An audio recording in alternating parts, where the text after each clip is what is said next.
웰컴 투 지구별. 이 생에서의 삶을, 그것도 고통스러운 시련을 태어나기 전에 계획했다는 말은 너무 충격적일지도 모르겠다.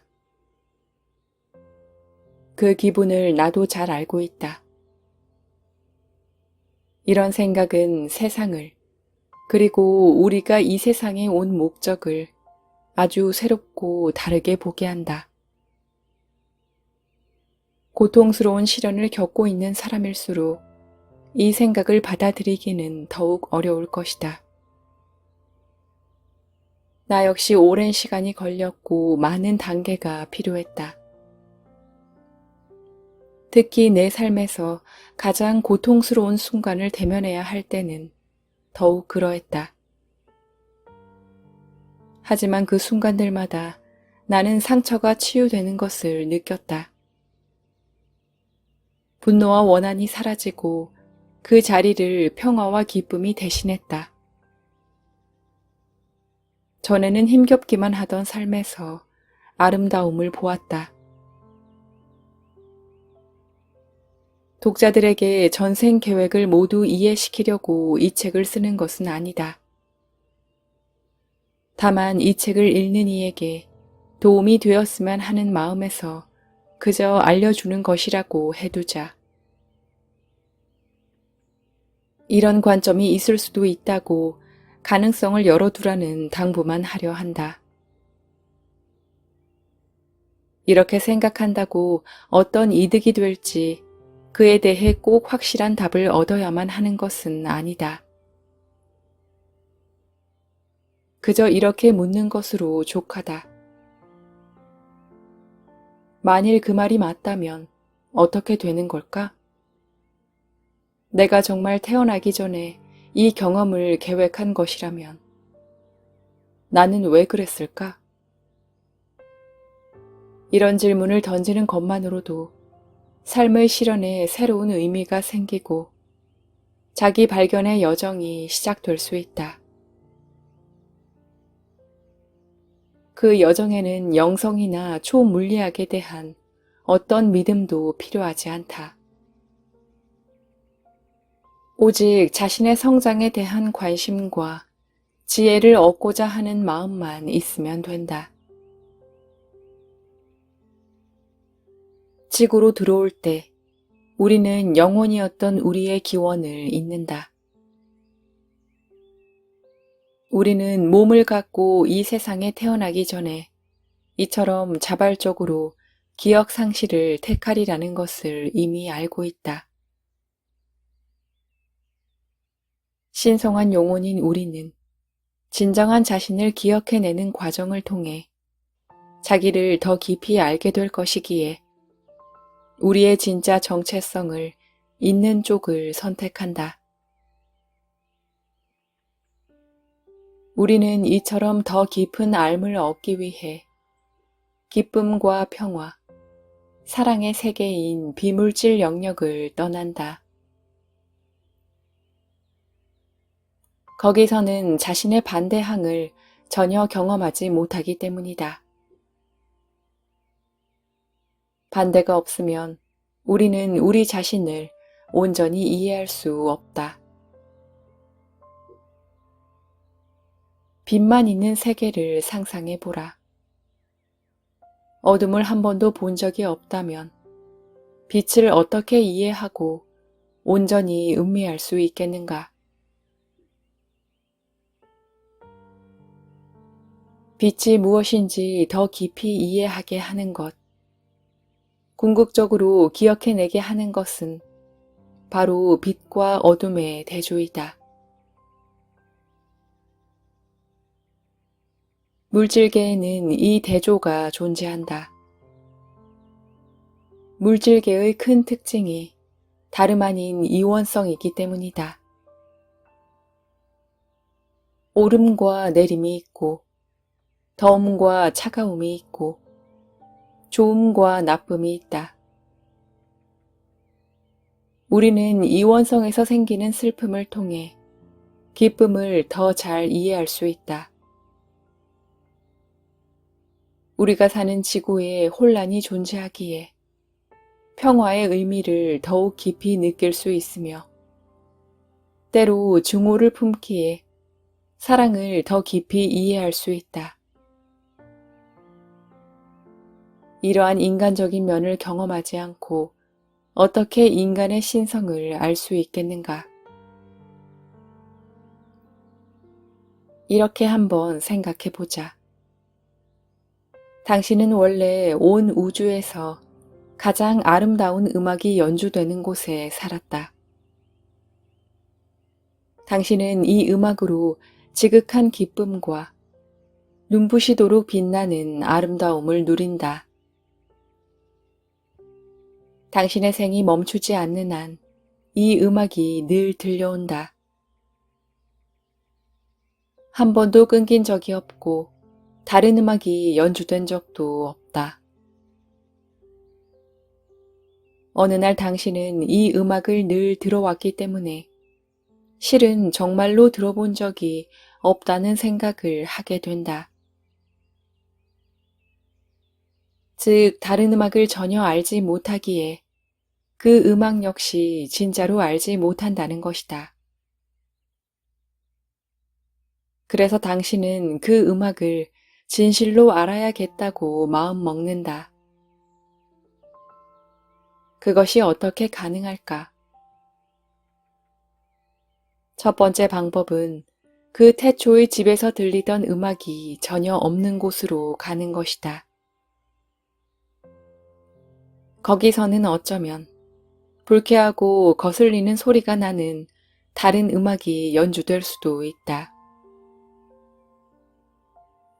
당신은 이처럼 반대를 경험함으로써 태초의 집에서의 그 음악을 새롭게 느낄 수 있을 것이다.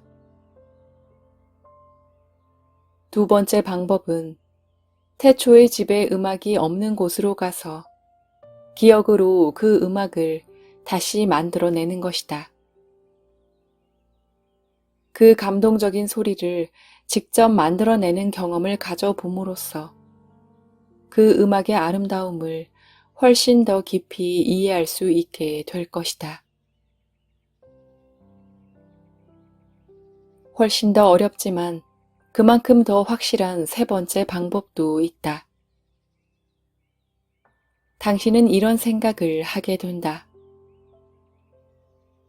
바로 태초의 집의 음악이 연주되지 않는 곳으로 가서 그것을 다시 만들어내되 그 소리를 깡그리 잊어버린 상태에서 다시 만들어낸다면 그 음악을 진정으로 이해할 수 있으리라는 것이다. 태초의 집의 음악을 기억해내는 경험, 그리고 그 아름다운 교향곡을 새로 써보는 경험은 그 음악 안에 담긴 장대함을 가장 넓고 깊고 온전하게 알게 해줄 것이다. 그래서 결국 당신은 세 번째 방법을 쓸 수 있는 세계로 용감하게 여행을 떠난다. 집에서의 기억을 잃어버린 당신은 이곳에서 유일하다고 알고 있는 음악을 듣는다. 그 속에는 아름다운 노래도 있지만 불협화음으로 귀를 괴롭히는 노래도 있다. 당신은 이처럼 귀를 괴롭히는 음악을 들으며 그와는 다른 음악을 창조하고 싶다는 소망을 품게 되고 결국 소망을 실천하기로 결심한다. 당신은 곧 직접 음악을 만들기 시작한다. 처음에는 새로운 세계의 시끄러운 음악 소리 때문에 혼란스럽고 음악에 마음을 모으기가 쉽지 않다. 하지만 회를 거듭할수록 바깥 세상의 굉음을 멀리하고 마음속 선율에 귀를 기울이면서 점점 더 아름다운 음악을 만들어간다. 마침내 명작을 만들어냈을 때 당신의 기억 속에서 무언가가 떠오른다. 당신이 만든 대작은 바로 태초의 집에서 연주되었던 그 음악이라는 것이다. 그리고 이어서 또 다른 사실도 떠오른다. 당신이 바로 그 음악이라는 것. 그 음악은 당신이 밖에서 들은 어떤 것이 아니다. 그 음악이 곧 당신이었고, 당신이 곧 그 음악이었다. 그리고 새로운 곳에서 스스로를 만들어냄으로써 당신은 이제 진정한 자기 자신을 알게 되었다. 태초에 집을 떠나지 않았다면 결코 알지 못했을 방식으로 말이다.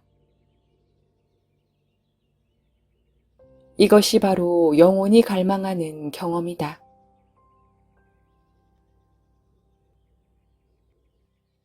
우리 모두는 이 세계의 현재 진동수 안에 심어진 씨앗과 같다.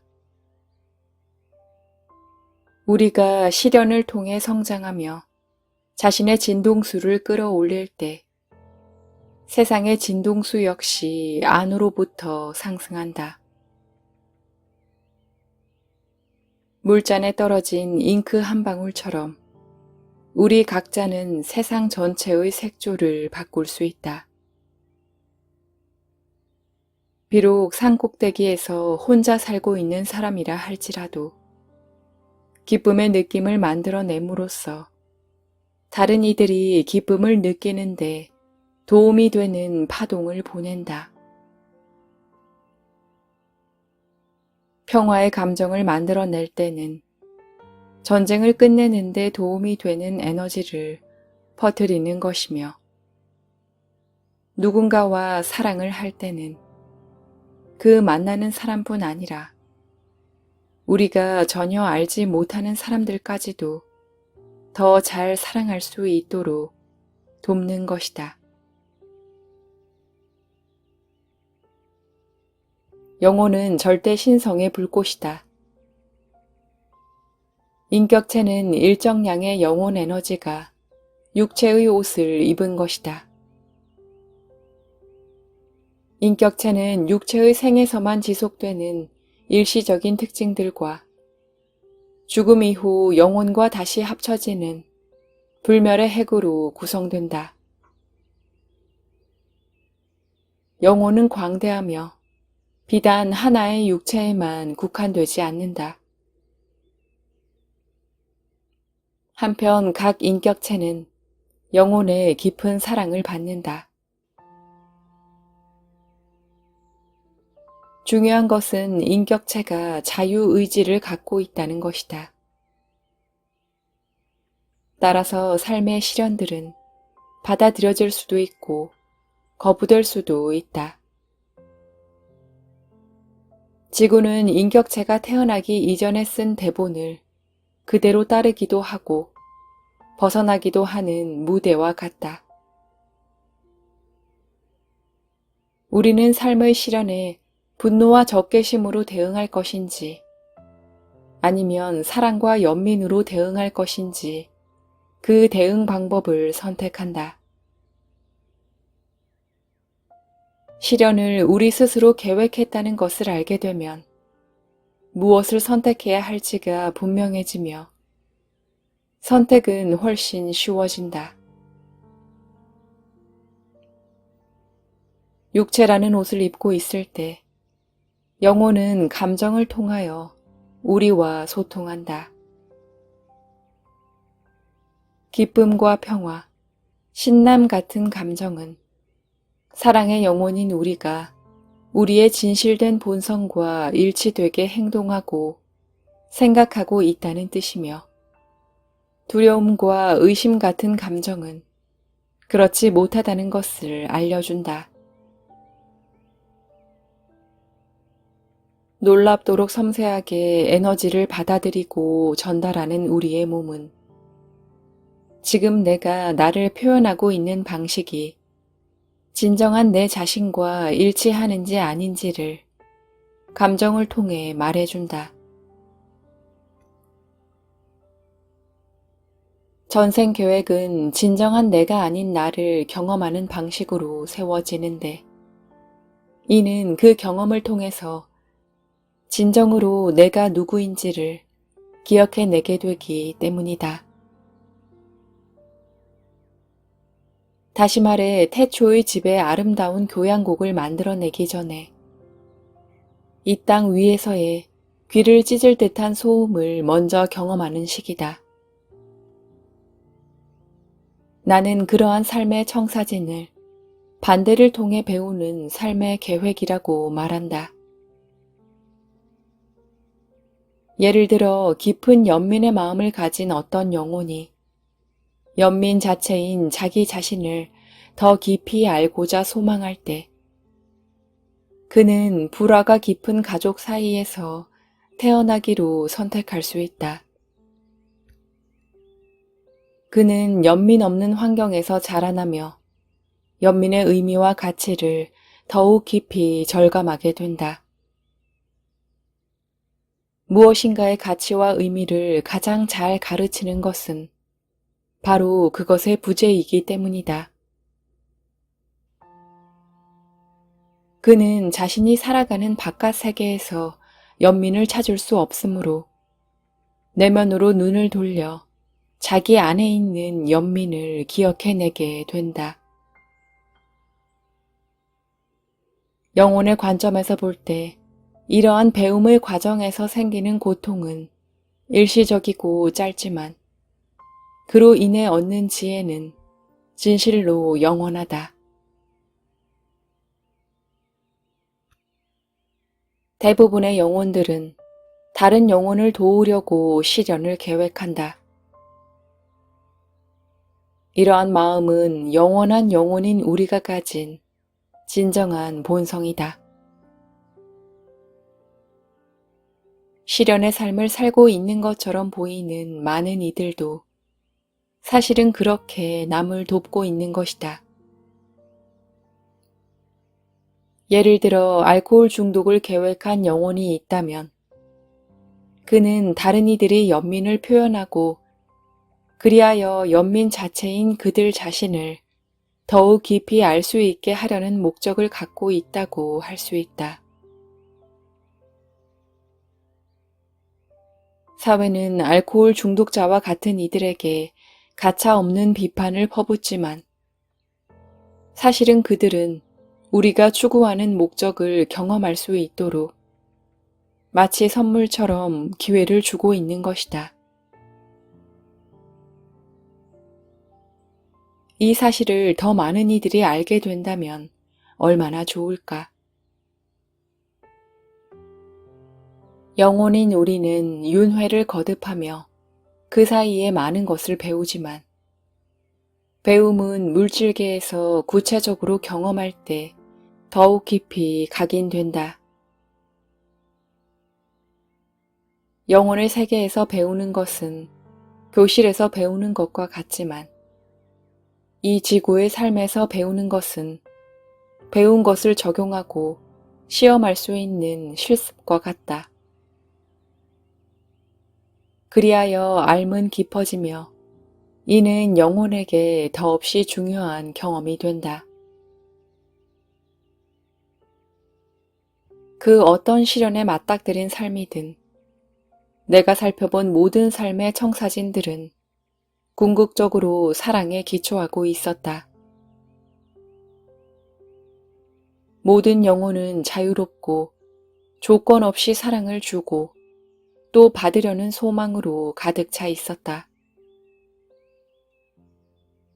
영혼이 다른 영혼의 성장을 자극하기 위해 부정적인 역할을 맡기로 동의한 경우에도 마찬가지다. 많은 영혼은 또한 자기 사랑을 기억해내려는 동기도 가지고 있었다. 문자 그대로 우리는 사랑 그 자체이다. 삶의 시련은 우리에게 사랑을 표현하고 그리하여 사랑인 우리 자신을 더 잘 알게 하는 기회를 준다. 이와 같은 사랑은 공감, 용서, 인내, 판단하지 않음, 용기, 균형, 받아들임, 신뢰 등 많은 형태로 나타난다. 우리가 이 땅에서 경험하는 사랑은 또한 이해, 평온, 신념, 선한 마음, 감사, 겸손 등으로 나타나기도 한다. 사랑은 전생 계획의 가장 근본적인 주제이며 따라서 이 책의 가장 근본적인 주제이다. 우리는 물질계로 들어올 때 우리 자신인 사랑을 일시적으로 숨긴다. 우리가 자신이 진실로 누구인지를 기억해낼 때 우리 안에 들어있던 빛, 즉 사랑은 모두가 볼 수 있게 환히 빛난다. 나는 그것이 우리가 여기에 있는 까닭이라고 믿는다.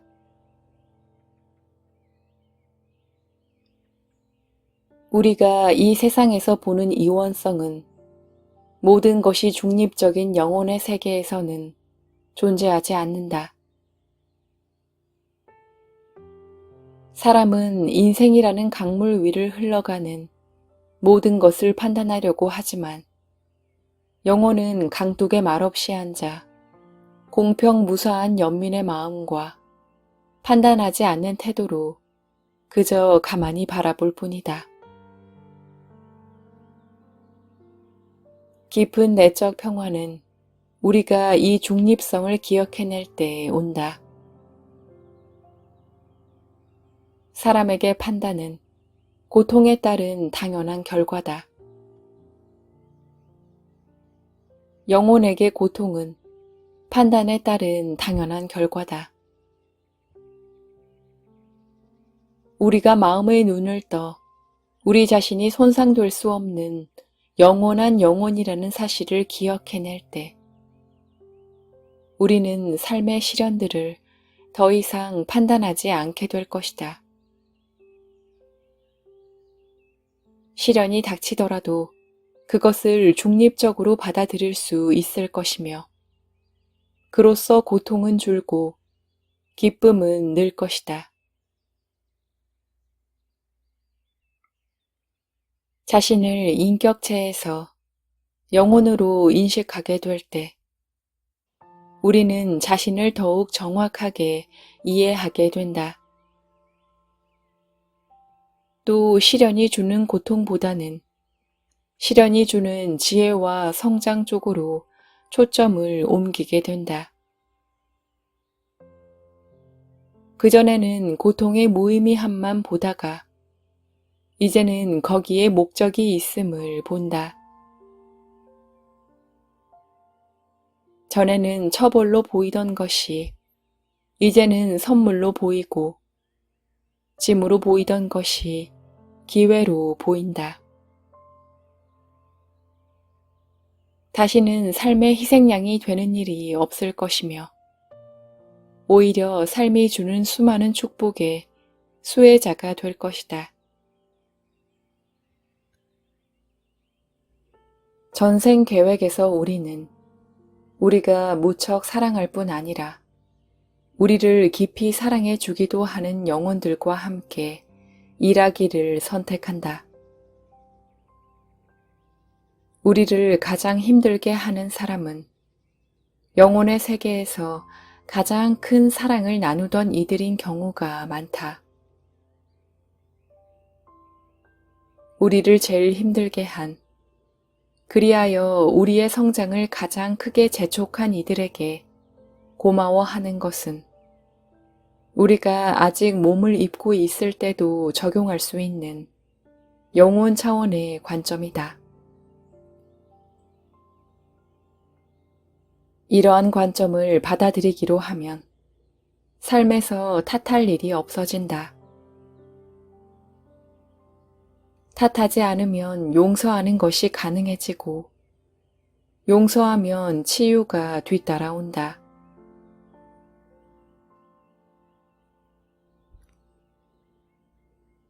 궁극적으로 몸의 죽음은 삶의 계획이 충족되었노라고 영혼이 내리는 판단이다. 사람이 죽는 것은 그 삶에서 얻을 것을 모두 얻었기 때문이라는 것을 잊지 마세요. 발러리의 영혼이 우리에게 해준 말이다. 이 확신에 찬 조언은 우리가 사랑하는 이의 죽음에 대해 원망할 것이 없다는 깨달음으로 이어진다. 가끔 죽음을 부른 사고나 상황에 대해 책임감을 느끼는 수가 있는데 그것은 그저 우리가 사랑한 이들이 태어나기 전에 계획한 일종의 출구일 뿐이다. 스스로 누군가의 죽음의 원인이 되었다거나 그 죽음을 막았어야 했는데 막지 못했다고 느끼는 사람이 있다면 이 점을 말해주고 싶다. 누구도 동의 없이는 죽지 않는다. 바로 그 점을 알 때에만 자신을 용서할 수 있다. 그리고 평화를 얻을 수 있다. 우리가 태어나기 전 지혜롭게 삶을 계획했다는 믿음과 신념이 있다면 우리가 사랑한 그들이 이 삶에서 애초에 찾던 성장과 아름다움, 풍요로움을 모두 누리고 갔음을 알 수 있을 것이다. 그들은 자신들이 계획한 그대로 살았음을 알고 평화 속에 있다. 그리고 그 암과 평화를 우리와 나누고 싶어 한다. 전생 계획을 모르던 시절, 나는 나보다 좋지 않은 처지에 있다고 생각되는 사람들, 예컨대 노숙자를 보면 불쌍하다고 생각했다. 하지만 이제는 이처럼 나쁘게 보이는 경험이 계획된 것일 수 있음을 알기에 그저 깊은 존경심을 느낄 뿐이다. 나는 스스로에게 묻는다. 저희는 무엇을 배우고자 혹은 이바지하고자 했을까? 그리고 나에게 상기시킨다. 저 사람은 지금 자신이 원하던 바로 그 경험을 하고 있는지도 모른다고. 저 사람은 저토록 어려운 삶의 계획을 실천하는 커다란 힘을 보여주고 있는 거라고. 그 영혼들이 무슨 까닭으로 그런 시련을 선택했는지는 내가 알지 못하지만 나는 그 삶이 사랑의 바탕을 두고 지혜 속에서 계획되었다는 것을 안다.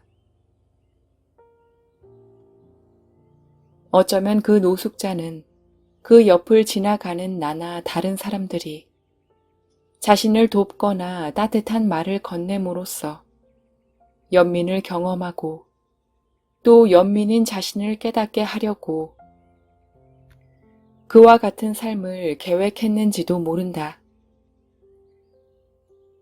나는 이제 그렇게 생각할 수 있다. 전에는 세상에 대해 판단을 내렸지만 이제는 그 모든 것 안에 신성한 질서가 있음을 본다. 전에는 결점을 보던 곳에서 이제는 완벽함을 본다. 바로 우리가 계획한 그대로 펼쳐지는 삶의 완벽함을. 삶의 완벽한 계획은 비단 시련 속에서뿐만 아니라 사소해 보이는 모든 순간들 속에서도 드러난다. 나무에서 떨어지는 이파리 하나에서, 바람에 눕는 풀잎사기 하나에서, 그 어느 것 하나도 우연히 이루어지는 법이 없으며 모든 것은 신성한 질서 속에 있다.